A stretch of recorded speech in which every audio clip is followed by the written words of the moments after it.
اعوذ باللہ من الشیطان الرجیم بسم اللہ الرحمن الرحیم۔ السلام علیکم ناظرین، میں ہوں آپ کا میزبان ارشاد انصاری۔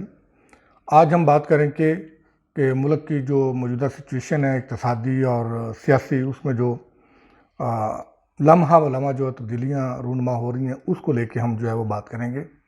اس میں سب سے بڑی جو ڈیولپمنٹ ہو رہی ہے وہ تو یہ ہے کہ الیکشن کمیشن آف پاکستان کے جانب سے جو پاکستان تحریک انصاف کے خلاف فیصلہ آیا ہے، اس کے بعد سیاسی ایک بھونچال آیا ہوا ہے۔ خاص کر پاکستان تحریک انصاف برے طریقے سے جو ہے وہ بحران کا شکار ہوئی ہے، اور پاکستان تحریک انصاف کے اوپر سے لے کر نیچے تک کی جو قیادت ہے، اس میں جو ہے پریشانی دکھائی دے رہی ہے۔ اور شروع میں جب یہ فیصلہ آیا تو اس میں بڑے شادیانے بجائے گئے۔ پاکستان مسلم لیگ نون نے اس کو اپنی فتح قرار دیا، اور پی ٹی آئی نے اس کو اپنی فتح قرار دیا۔ ان کا یہ کہنا تھا کہ یہ جو بیانیہ تھا پاکستان مسلم لیگ نون کا فارن فنڈنگ کے حوالے سے، وہ ٹھس ہو گیا ہے، اور اس میں پاکستان تحریک انصاف سرخرو ہوئی ہے۔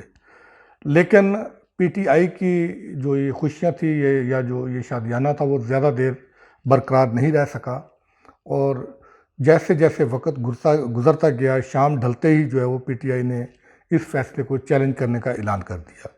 تو لگتا یہ ہے کہ اس وقت تک یہ جو 70 صفحات کا فیصلہ تھا، وہ پی ٹی آئی کی جو قانونی ٹیم تھی، اس نے بغور جائزہ لے کر پڑھنے کے بعد پی ٹی آئی کی قیادت کو اس فیصلے کے جو آفٹر شاک سے اور اس فیصلے کے جو سنگین نتائج تھے، اس سے جو ہے وہ قیادت کو آگاہ کیا۔ تو یہی وجہ ہے کہ اس کے بعد پی ٹی آئی متحرک ہوئی اور الیکشن کمیشن کے خلاف ایک بڑا احتجاج کرنے کا اعلان بھی کیا۔ پھر رانا ثناء اللہ جواب میں متحرک ہوئے، انہوں نے اسلام آباد ریڈ زون کو جو ہے وہ بند کر دیا اور وہاں تک تو نہیں آنے دیا۔ پھر کپتان نے جو ہے وہ F9 پارک میں خطاب کیا اپنے جو ورکرز تھے ان کو۔ تو اب جیسے جیسے یہ وقت گزر رہا ہے، تو وہ ثابت کر رہا ہے کہ جو اس فیصلے کو ہلکا لے رہے تھے، وہ غلطی پر تھے۔ اس فیصلے کے بعد پی ٹی آئی کے گرد ہر طرف سے گھیرا ہر گزرتے دن کے ساتھ تنگ ہوتا جا رہا ہے۔ نہ صرف پی ٹی آئی کے جو قائد ہیں عمران خان، ان کے خلاف، بلکہ ان کے جو قریبی رفقا ہیں، جن کے اکاؤنٹس اس فنڈنگ کے لیے استعمال ہوئے، اس میں اسد کیسر ہوں، قاسم سوری ہوں، عمران اسماعیل ہوں، میاں محمود الرشید ہوں یا دوسرے لوگ ہوں، ان کے خلاف کارروائی اب تیز ہوتی جا رہی ہے۔ اور لگ یہ رہا ہے کہ آگے جا کے یہ چیزیں جو ہے وہ مزید سنگین ہوں گی، اور ان رہنماؤں کی شاید گرفتاریوں کا عمل بھی شروع ہو جائے گا۔ اور اسی سلسلے میں تمام پارٹیاں اپنے اپنے دو پیچ کھیل رہی ہیں، اور اس تناظر میں جو بڑی کوششیں ہو رہی ہیں، وہ پاکستان مسلم لیگ نون کی طرف سے بھی اپنے قائد کو واپس جو ہے وطن لانے کے لیے کوششیں ہو رہی ہیں۔ اس پہ مختلف آپشنز، مختلف قانونی اور طریقے اور ان کی جو میکنزم ہیں، ان پہ جو ہے وہ تبادلہ خیال ہو رہا ہے، قانونی مشاورت بھی ہو رہی ہے، رائے بھی لی جا رہی ہے۔ اور بعض حلقوں کا یہ خیال ہے کہ کپتان نے بھی بیک ڈور ڈپلومیسی شروع کر دی ہے، اور پاکستان تحریک انصاف کے بھی لندن جو ہے وہ رابطے بحال ہو گئے ہیں، اور میاں نواز شریف کے ساتھ جو ہے ڈائریکٹ تو نہیں، انڈائریکٹلی کوئی کنورسیشن جو ہے وہ شروع ہوئی ہے۔ اور خیال یہ کیا جا رہا ہے، کیونکہ پہلے جو ہے وہ میاں نواز شریف، جہانگیر ترین، یہ لوگ 62F1 کے تحت تا حیات جو ہے وہ نہل ہو چکے ہیں، اور لگ یہ رہا ہے کہ اب اگلا شکار جو ہے عمران خان بننے جا رہے ہیں۔ اور عمران خان ایک طرف سے نہیں، بلکہ ان کی طرف جو انگلیاں اٹھ رہی ہیں، یا ان کی طرف جو ٹھوس شواہد ہیں، وہ فارن فنڈنگ یا ممنوعہ فنڈنگ کیس میں جو فیصلہ آیا ہے، اس کے علاوہ بھی جو ان کے خلاف شواہد ہیں وہ ٹھوس ہیں۔ وہ توشہ خانہ کیس بطور خاص، اس میں بھی ان کی جو ہے وہ نااہلی ہو سکتی ہے، کیونکہ انہوں نے توشہ خانہ سے جو تحائف لیے، ان کو انہوں نے اپنے اس وقت کے جو گوشوارے تھے، جو مست ہوتے ہیں شو کرنا، اس میں شو نہیں کیا تھا۔ لیکن جب ان کا یہ بھانڈا پھوٹا اور میڈیا میں یہ آیا توشہ خانہ کیس، اس کے بعد انہوں نے جو اپنے گوشوارے جمع کروائے، ان میں پھر ان کا ذکر آیا۔ تو یہی کیس نواز شریف کا تھا، اور نواز شریف کا کیس تو بلکہ اس سے تھوڑا سا مختلف تھا. انہوں نے تو اپنے بیٹے سے جو تنخواہ لینا تھی وہ نہیں لی تھی، اور وہ جو تنخواہ نہیں لی تھی وہ انہوں نے اپنے گوشوارے میں شو نہیں کی تھی، جس کی بنیاد پہ انہیں نااہل بھی قرار دے دیا گیا اور انہیں سزائیں بھی ہو گئیں. تو اب دیکھنا یہ ہے کہ کیا پاکستان تحریک انصاف میں بھی -1 ہونے جا رہا ہے، اور اس وقت براہ راست جو کمپٹیشن ہو رہا ہے وہ میاں محمد نواز شریف ورسز عمران خان ہے.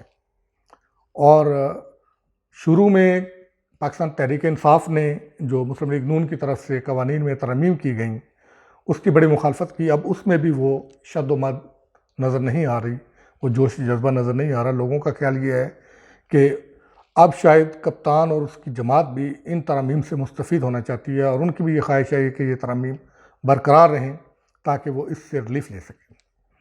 اور اسی کو لے کے کہا یہ جا رہا ہے کہ ایک طرف پاکستان مسلم لیگ نون جو ہے وہ یہ کوشش کر رہی ہے کہ کسی جو رکاوٹیں ہیں میاں نواز شریف کی وطن واپسی کی راہ میں اس کو دور کیا جائے.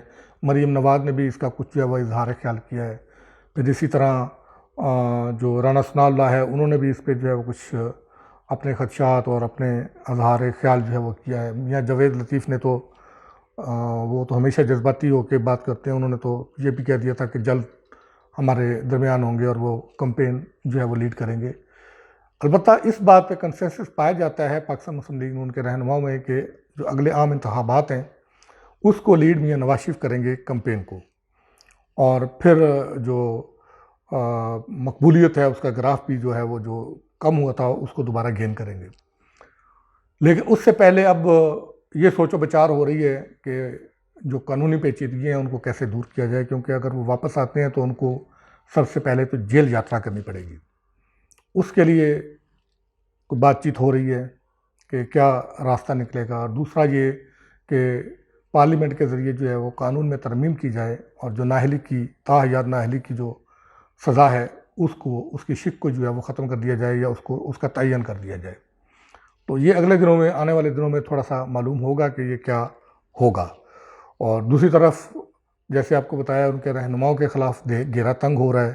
عمران اسماعیل کو نوٹس چلے گئے ہیں، اور اس طرح اسد کیسر کو نوٹس چلا گیا ہے FIA کی طرف سے، اور پھر دوسرے جو ان کے رہنما ہیں ان کے خلاف بھی تحقیقات کا دائرہ جو ہے وہ وسیع کر دیا گیا ہے، اور جو متعلقہ بینکس ہیں ان سے بھی اس کی تفصیلات مانگ لی گئی ہیں.